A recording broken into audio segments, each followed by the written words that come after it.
It's Aces Wild in Detroit as the Astros' Hunter Brown goes toe-to-toe with the reigning American Cy Young Award winner, the Tigers' Tarik Skubal. This is MLB Game Night. When that final out is made, you know it's time for Locked On MLB Game Night. All the post-game reactions to every game across the league, every single night, with insights only the hosts at Locked On can provide. Prepare to experience game day reactions like never before. Only on Locked On MLB Game Night. Your team every day. Welcome into another edition of Locked On MLB Game Night, where it's every game, every night. I'm Jon Frisch. I'm one half of the host of Locked On Angels, and with me, well, there's a rumor going around that one of the songs on Taylor Swift's new album is about him. It's J.D. Hafron of Locked On Cardinals. So don't tell Travis. Don't tell Travis. Hey, coming up on today's show, guess what the Yankees did again? We'll tell you about that. The Cubs and Brewers do play two today, and Bobby Witt Jr. reaches a Royals milestone. Before we get to all that, I want to thank our friends over at Game Time. Download the Game Time app, create an account, and use the code LOCKEDONMLB for $20 off your first purchase. We would love for you to do that. JD, let's take it to this battle of aces. Two of baseball's best starters collide in Detroit as Hunter Brown goes for the Astros and they face Tarik Skubal of the Tigers. Coming into tonight's game, Skubal 11-3, Hunter Brown 10-5. Skubal has the best ERA in the AL at a 2.42 ERA coming into tonight, right? Brown has a 2.45 ERA. Skubal comes in with 190 strikeouts. Brown with 164, and this game was as advertised. Hunter Brown, 6 innings pitched, 5 hits, 3 walks, 6 Ks, no earnies. Tarik Skubal, 7 innings pitched, 3 hits, 2 walks, 10 Ks, no earnies. Even the bullpens held it down so much that this went to extra innings. And the crazy part is that the Tigers didn't get a hit at the rest of the game, but they still won. And the game-winning plate appearance went to Gleyber Torres, who had a bases-loaded walk to win it for the Tigers. 1-0, JD. Caleb Ort took the loss for the Astros in relief. Kyle Finnegan and Will Vest finished this one out for the Tigers. So again, you want to talk about a pitcher's duel and a battle of aces.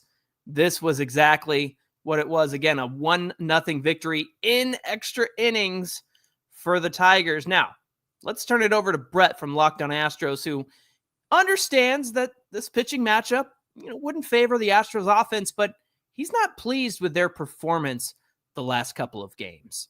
Well, that was a pitching duel for the ages, not the offense. Wow, they still stink. Hey, I'm H-Town Wellhouse here with Locked On Astros, and they haven't been shut out in 40 years in 3 straight games. Well, you know what? They're breaking records.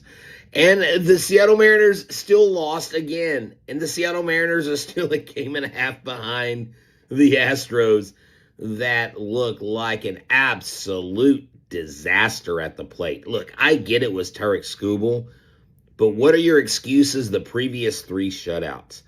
Absolutely horrendous. And when their bullpen comes in, you don't do anything. Oh, and by the way, don't think we forgot about the umpires, because that blown call was total crap. That's right. That's what it was. A second walk-off walk against you. Insane. It's 2025. This season might be drunk, like an El Tiempo margarita. Look, it's okay. They come back tomorrow and they'll dust their shoes off and try again. This is H-Town Wheelhouse. Always positive. Always Stros. Now, the call that Brett was referring to came in the 4th inning on a slide by Yainer Diaz into home plate, and he was called out. They reviewed it, and the New York umpires upheld it. Now, JD, to me, it looked like the sliding glove on Diaz might have hit Dylan Dingler's wrist on the slide, so that led to a lot of questions of, well, don't you have to touch him with the glove with the ball in it rather than just like the wrist that's holding the glove with the ball in it? So, man, everybody was dipping their nose into the rule book on this one. So, yeah, that was an early scoring chance that didn't happen. A great throw home to make that play. But I got to say, it was, I had to look at the video like 12 times in order to even understand where Yainer Diaz was out. But JD, let me ask you this. Now, Dr. Ian Malcolm of Jurassic Park said, life finds a way. Oh, that's a good imitation. Now, life finds a way. That feels like it's been the story of the Astros all year, finding a way to stay in it despite the hits to their rotation, the hits to their lineup. Now they have a hit to their bullpen, right? Losing Josh Hader. But here's the thing. The most games they've been under 500 this year is 2 all season long. And that was the early part of the season. Now they're 4-6 in their last 10. They've been shut out 3 days in a row now. When all is said and done, are the Astros winning the AL West again, or is it going to be the Mariners at the top at the end of the season? Well, I mean, neither one of them are winning any ball games right now, but it's, there's still quite a ways to go.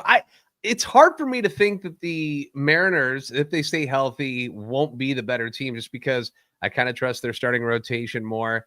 I kind of like what they got going offensively a little bit more than what the Astros have, not because of the roster that the Astros built, but because of who's left on the roster that they can play. Although, I don't know if you saw the footage, but Yordan Alvarez looked pretty freaking good in his rehab assignment. He was smacking the ball all over the yard, so maybe he's coming back here in a little bit to help the Astros out. But I don't know, man. Eventually, that stuff catches up to you. It doesn't matter how good you guys are. When they just keep dropping like flies, and we're talking about big pieces to the puzzle, it just is very, very difficult to keep up the pace. And with Seattle being the team that they are and who they picked up at the trade deadline, it feels to me like they should be the favorites to end up winning that division, but Houston hasn't gone away yet. So it's been a commendable job by them to still be in it at this point of the season. Fortunately for the both of those teams, they're in a division with my Angels, the slumping Rangers, and the A's. Oh yeah, the who again? The A's. Yeah, that's right. So both those teams are going to find their way into the playoffs, I'm sure. But the AL West is very interesting, especially at the top. Let's take it to Tampa, where the Yankees and the Rays had to wait a little bit because of a rain delay. But when the game got underway, it started raining home runs instead. Let's take it to Brian from Locked On Yankees on the power display by New York. Boy, and the coffee is more than necessary tonight. I'm Brian McKeon from Locked On Yankees, and in a game where the Yankees tied their all-time record for home runs in a game with 9, the power was there. They started the game off with a back-to-back-to-back in the first inning of this game, and it was all downhill from there for the Tampa Bay Rays. The Yankees now hold the top wildcard spot in the American League, an absolutely massive win as all the teams in front of them lost on a day where they had to get the win. Carlos Rodon, a gutsy performance, absolutely had nothing in this game, and none of his pitches were working, but he managed to strike out 5, managed to get through 6 innings, managed to give them the length that they needed in this spot. Yankees got a huge win in this game after a 2-hour rain delay. Game took forever, but a win is a win. That's all that matters. We'll see you tomorrow on Locked On Yankees. Yeah, when you're playing and pitching in 100% humidity down in Tampa, I think you might not have your best stuff, but Rodon did go 6 innings, gave up 2 runs, and turned in 5 strikeouts. But here's the thing. The Yankees went back-to-back-to-back home runs for the 3rd time this season. 9 home runs. Again, the 2nd time this season they've done that. And they also did it in the season's 2nd game on March 29th against the Brewers in New York. Remember when we thought Milwaukee was like totally screwed after that series? And now everybody's like, look how bad they are. These guys are going to be washed. What do we know? Exactly. Now listen to this. With his first inning home run, Judge becomes the 4th player in franchise history to hit at least 40 homers in 4 seasons, joining Babe Ruth, Lou Gehrig, and Mickey Mantle. You might have heard of those guys. Ruth had 11 seasons of 40 home runs. That's unreal. Incredible. But again, the 3 Yankees hit 2 home runs each. Bellinger, Stanton, and Jose Caballero. Yes, the former Ray had 2 home runs all season when he was a Ray, and he goes a yard twice in his return. Now, the irony is that the dimensions of George Steinbrenner Field, where the Rays are currently playing, are the exact same as Yankee Stadium. But I feel like, maybe the Rays owed the Yankees rent, and the Yankees responded with 9 home runs in this one, JD. Yeah, they enjoyed what they were getting from the Rays pitching staff in this one. And, just like at Yankee Stadium, not all of them were, 440-foot blasts by any means, but, they got over the wall. The ball was carrying very, very well, and the Yankees took full advantage. They also got some big boys on that team. The Jose Caballero home runs, that cracked me up. That I was just like, what? No way. 2? This guy never hits home runs. He's known for the stolen bases, and even he's taken the Rays yard. So a big night for the Yankees, and now they're on a roll. That's 4 in a row for them. Yeah, it's sitting at the top of the wild card. So good on them for getting back into this race. Hey, Juan Soto returned to Nationals Park for the first time as a Met. Could the Mets keep on the right track and win their 3rd in a row? We'll tell you all about it next on MLB Game Night.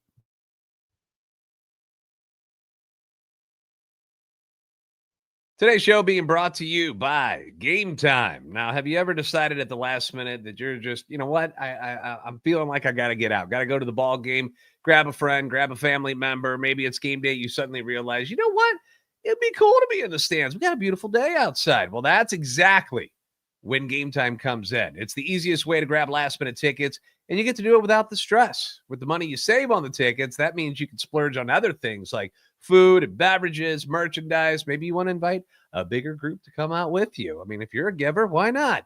Game Time makes buying tickets fast and simple. Prices on the app actually drop the closer you get to first pitch, and they've got incredible last-minute deals, clear seat views, and a lowest price guarantee that's going to take the worry out of buying your ticket. So take the guesswork out of buying tickets altogether with Game Time. Download the Game Time app, create an account, use code LOCKEDONMLB for $20 off your first purchase. Terms apply. Again, create an account and redeem code LOCKEDONMLB for $20 off. Download the Game Time app today. Last minute tickets, lowest price guaranteed.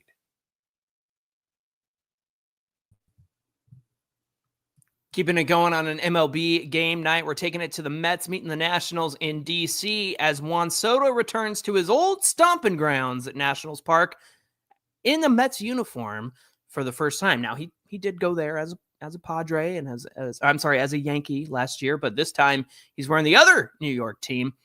He's going to help the Mets pick up their 3rd win in a row after winning the weekend series over Seattle. It was an 8-1 Mets victory. Chris Schubert of the Locked On Mets postcast, he's happy with the win, but he's especially encouraged by the recent performances of the starting pitching. New York Mets starting pitching is now building some momentum, and they keep on passing the baton. Tonight, it was David Peterson avenging himself last 2 times out against the Braves and the Guardians. Not the standard that David Peterson had been setting over the course of the season, back to what we expect from him. 8 innings of 1-run ball, matching his season high in strikeouts with 10, filling up that strike zone, getting the strikeout, relying on the ground ball, got a double play in this game, taking the baton from Clay Holmes, who took the baton from Nolan McLean, and this rotation is building some momentum. And oh yeah, the Mets offense, 8 runs, 4 home runs, Mark Vientos with a homer for the 2nd straight game. Everything right now is coming up New York Mets. They win their 3rd game in a row, and perhaps they are getting hot at just the right time. Yeah, it wasn't 9 home runs, but it was 4 homers between Soto, Jeff McNeil, Mark Vientos, Brett Beatty. McNeil also had an RBI double in the first. Brandon Nimmo drove in Lindor as well. Now, JD, with the Mets picking up 2 wins in a row on the Mariners, who, to be fair, they're having a bit of a hard time right now. This is their 3rd win in a row against the Nationals in this game 1 set, or this game 1 of a 3-game set. Is this more of a, it's the Nats, or are things finally clicking for the Mets again? I'm going to blame it a little bit more on the Nats. The Nats are not a good baseball team. I know firsthand because my Cardinals, who aren't a very good baseball team, has beaten them a lot this year, taking advantage of the series that they've gotten to play against the Nationals. And they've got a lot of young talent. It just didn't work this year. It's been kind of a mess. They had to let go of their manager, and now they're just kind of struggling to get across the finish line of the season. They'll be back next year, and I think they'll be better for it, be going through these struggles. But I wouldn't get too excited yet, Mets. You start beating some other teams, but it's good for them because even when you play teams that are less than you got to take care of business. Yeah. And the Mets are doing that. They take care of business. You beat the people you're supposed to, and you stay in pace with all of these other teams that are in the NL wild card, because all of them are winning right now too. So, this is where you gotta stay the course. And we've said it for weeks now when the Mets were slumping, that there's too much talent on this roster for them to just, fade away completely. And maybe they are turning things a little bit around, but mentally it's got to feel good just to get a few wins in a row. Yeah, especially if you can wrap up a few wins more against the Nats for the rest of the series. Sure. Beat up on a lesser team and stack a couple of W's. They're all the same at the end of the day. Yeah, in the confidence is such a key in this sport, man. Absolutely. So the Brewers and Cubs, they were going to play 2 yesterday, but game 2 got moved to today due to rain. Apparently, it was Craig Counsell who wanted that move, according to Locked On Brewers host Chuck Freeman. But we don't know if that's true or not. Turns out that would be the best outcome for the Cubs anyway, because they look to take both games of today's doubleheader after losing game 1, 7-0 to Milwaukee yesterday. Let's turn it over to Sam Olber of Locked On Cubs for how games 2 and 3 of this 5-game set turned out today. Now that's what can happen when you have a little bit of life, a little bit of youth, a little bit of juice injected into your ball club. I'm Sam Olber from the Locked On Cubs podcast, and the Cubs, led by Owen Caissie, led by Matt Shaw, sweep a doubleheader against the Milwaukee Brewers on Tuesday at Wrigley Field. Look, Owen Caissie drove in 4 runs in the 2 games. He had the 2 biggest hits in game 1, a 2-run single in the second inning, and then a solo homer later in that game to give the Cubs much-needed insurance. Matt Shaw legged out a triple, had a couple of hits, was just pumping his fists, screaming. It may sound a little bit crazy to you, but that's what this team needs. It's not about the FanGraph projections the rest of the year and the veterans versus this. They just need a spark. They need a spark. They're in a rut, and they need a spark, and those 2 guys sparked them today. Jamison Tyone was excellent in the second game to lead the Cubs to a victory. Cubs bullpen did the job in both games, and maybe, just maybe, this could be the turnaround that we've been hoping for. Cubs sweep a doubleheader against the Brewers. Will try and take the series on Wednesday night against Mizorowski and the Brewers. They also play again on Thursday. So 2 chances to take 3 of 5 in this series. Let's go. Now, on the other side of things, we've got Chuck of Locked On Brewers. He's broken. He's shattered. He's distraught about this back-to-back loss. No, he's going to be just fine. But he does discuss losing back-to-back games for the first time in quite a long time. This is the first time all summer, really, that the Brewers have gone through something like this. Only the 3rd time since July 1st where they have lost 2 in a row. Hey, everybody, Chuck Freeman, Instant Reaction, Locked On Brewers. And both of those games coming today, a doubleheader, a day-night doubleheader. The Brewers lost both ends. That second game, they got off to a 1-0 lead in the first. I thought, okay, they're going to counter that loss from earlier in the day. That would be all that they would score. Tyon settled down for the Cubs. Woody ran into a high pitch count, but you got to score more than 1 run, right? You got to score more than 1 run. First game, Brewers got down 5-0, made a run at it, and we thought that this was going to be another come from behind win, and they couldn't slam the door there. Also, some of the breaks that have gone the Brewers' way over the last couple of months, they didn't get many of those today. Cubs get within 7. We'll talk more about that a little bit later on tonight on the next edition of Locked On Brewers. Please subscribe. Yeah, so in game 1, a 6-4 win for the Cubs, a game 2 win for the Cubs, 4-1. Now, the Cubs, just like the Mets, we just spoke about them, they've needed a turnaround like this. And as Sam mentioned, they played with a bit of a spark, and Owen Caissie was one of those sparks. I think last week we were discussing whether or not he could be a spark for this offense to get things right again. And it took about a week, and here they are putting it back together. Even the guys who've been awful. Pete Crow Armstrong had a good day. Michael Busch had a good day as well. So JD, in your opinion, and as a completely unbiased St. Louis Cardinals fan, how important is it for the Cubs to pick up the series after a day like today? It's huge. It's absolutely huge. Again, confidence, what we're talking about. Cubs were lacking a lot of that coming into this series. You got a Brewers team that, we just rattled off 14 straight. Oh, we lost 1. They come out and they spank you in game 1. And maybe it was Mother Nature. That was the best thing that could have happened for the Cubs. They're like, all right, hold on. Time out. Let's take a breath. We don't Right. suck this bad. We're better than this. We can do better than this. And then they regrouped, and then they come out and win 2 close games today. And that, that could kickstart them again. And, I'm sure the Brewers aren't really shaking in their boots or worried about it at the moment because, they're like, we'll go get them tomorrow. No big deal. But, for the Cubs, man, this is like a rally cry.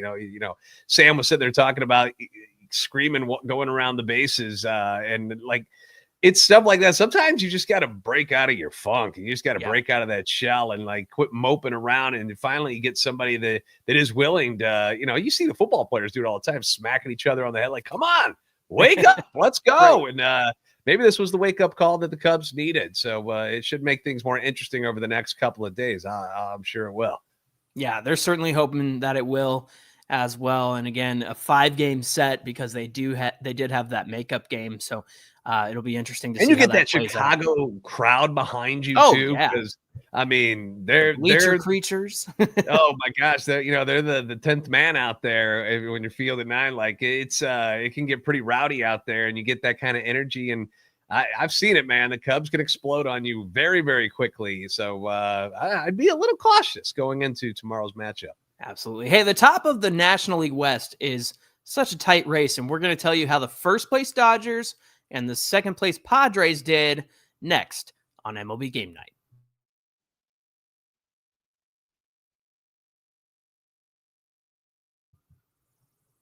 Funny enough, we've been discussing the Mariners, it feels like the whole episode, but they did play the Phillies, and it was another battle between two teams that are destined for the playoffs. Phillies took game 1 with a 12-run onslaught, and the Mariners are looking to bounce back behind Bobby Miller on the hill. Let's take it to Mark Farzetta of the Phillies postcast on which pitcher was the star in this one.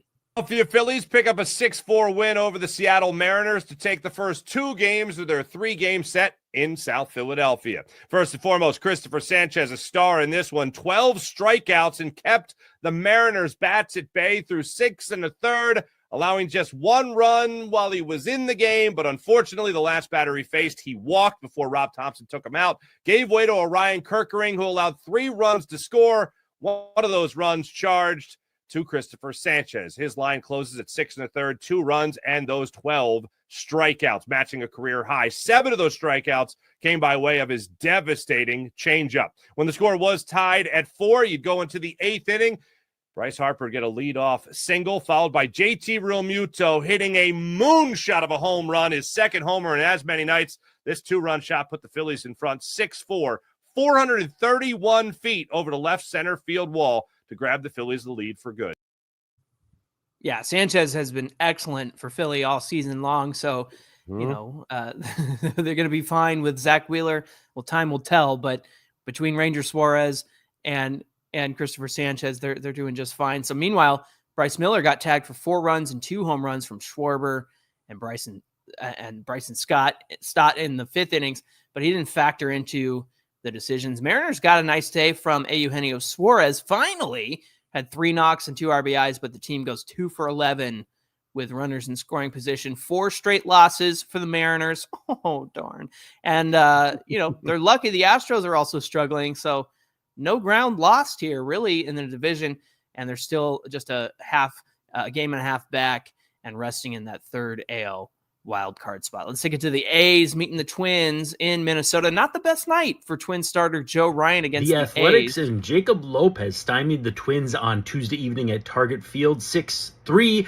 I'm Brendan Warren, and this is your Locked On Twins post-game minute. Lopez's cutter showed late life, sneaking into the strike zone time after time just before it crossed the plate.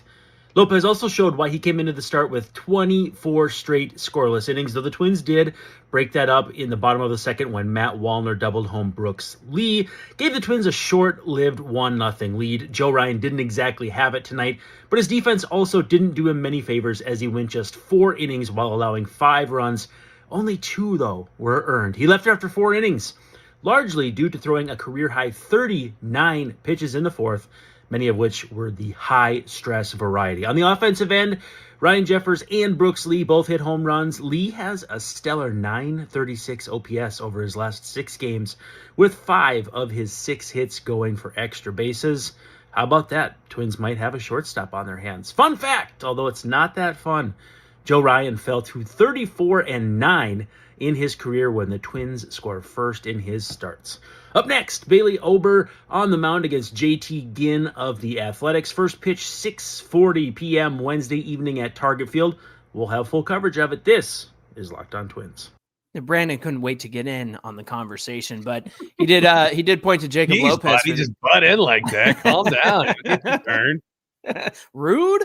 Jacob Lopez, yeah, phenomenal outing for him. Shea Bangaliers, as we like to refer to him, has a homer in every series this month, including that 3-homer day against the Nationals, 9 home runs, and a 1,150 OPS in the month of August. The A's have won 15 of their last 23 games. That's pretty good. Yeah, when you got a number in front of the dot, pretty good. All right. Okay. I'm gonna take you to Anaheim, where Elly De La Cruz certainly lived up to the Cruz name because he scored from first on a Miguel Andujar base hit twice in this game, 2 times.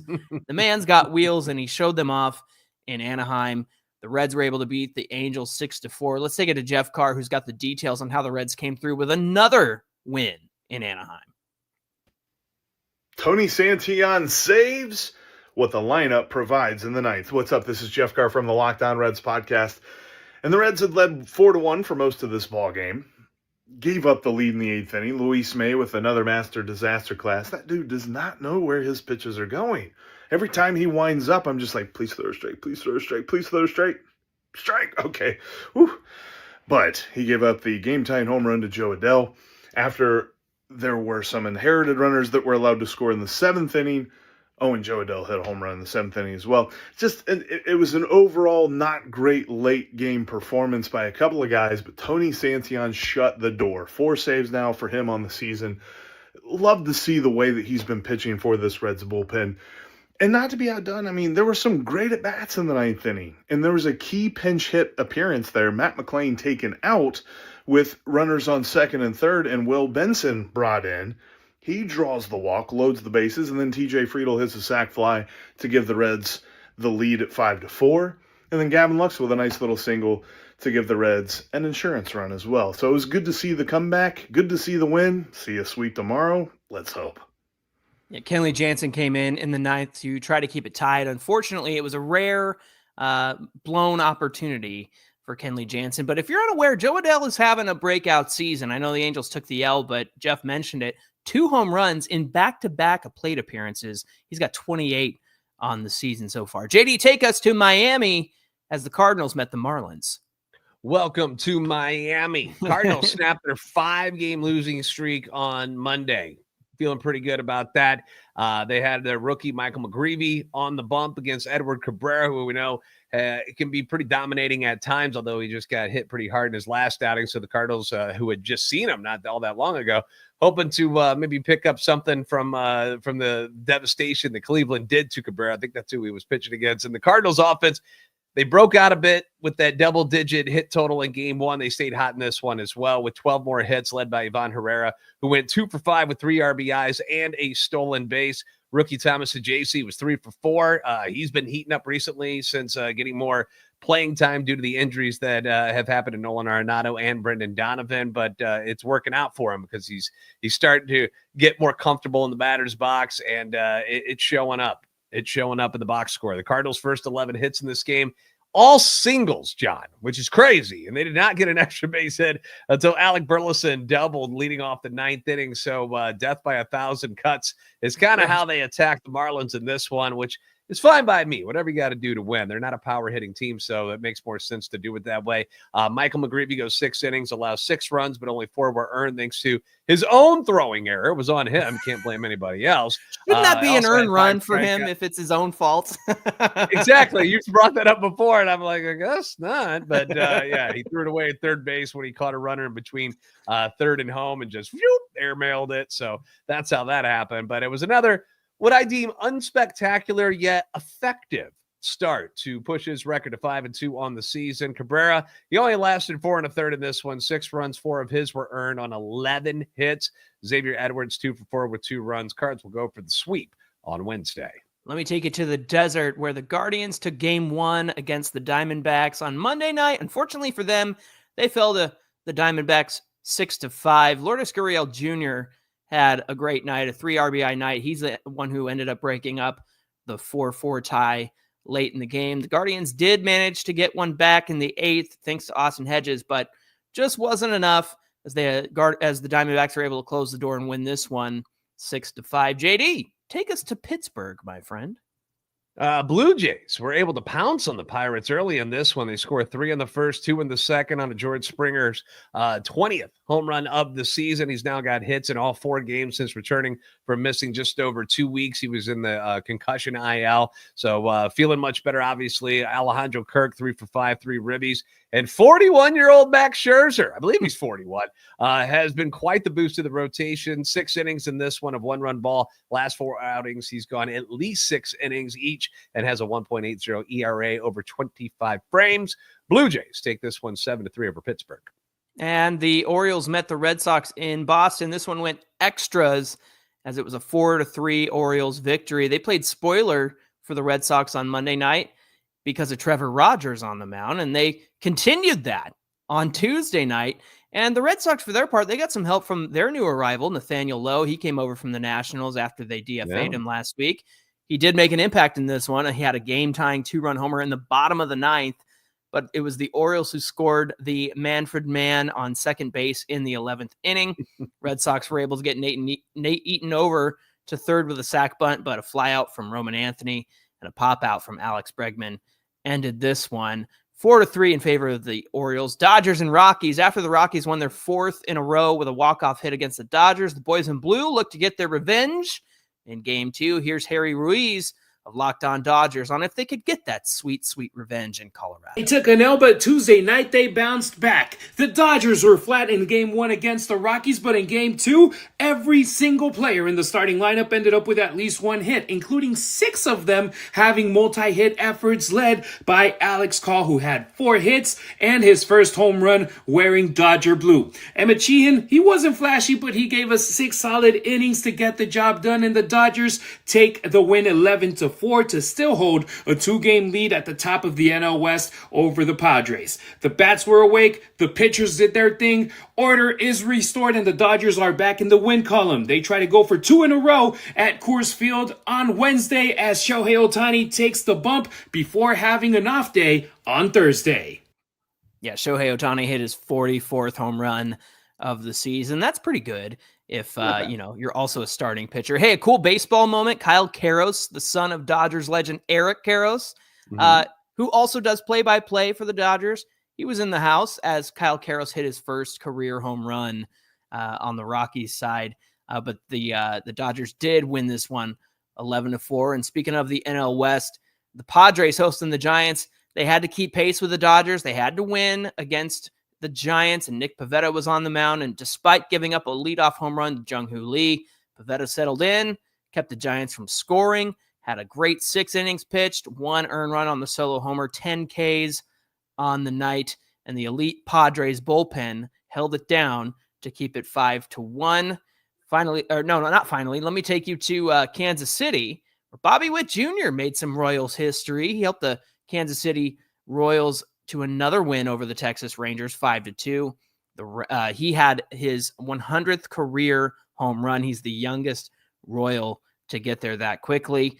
Texas Rangers are 5-13 since the trade deadline and when they got Merrill Kelly from the Diamondbacks. And also Jacob deGrom is having his start skipped. So that's an unfortunate bit of news because he's been great so far this season. Finally, JD, take us to Atlanta where the White Sox squandered a game against the Braves. Yeah, bats were alive for both teams in Atlanta on Tuesday night with the White Sox and Braves combining for 21 runs and 24 hits. But it was Atlanta coming out on top with this 11-10 comeback victory. The Braves score 5 in the 7th and 2 in the 8th inning to come back from a 10-4 deficit to upset the Chicago White Sox, who seem to have that game well in hand and until it wasn't, and they blow a big lead. So bad for the White Sox, good for the Braves. They got dirty White Sox. That's what happened in this one. All right, thanks for joining us for this episode of Locked On MLB Game Night. Don't forget to like, share, and subscribe. Check us out on the audio feed, wherever you get podcasts as well. We hope you'll come back and visit us next time on MLB Game Night, where it's every game, every night.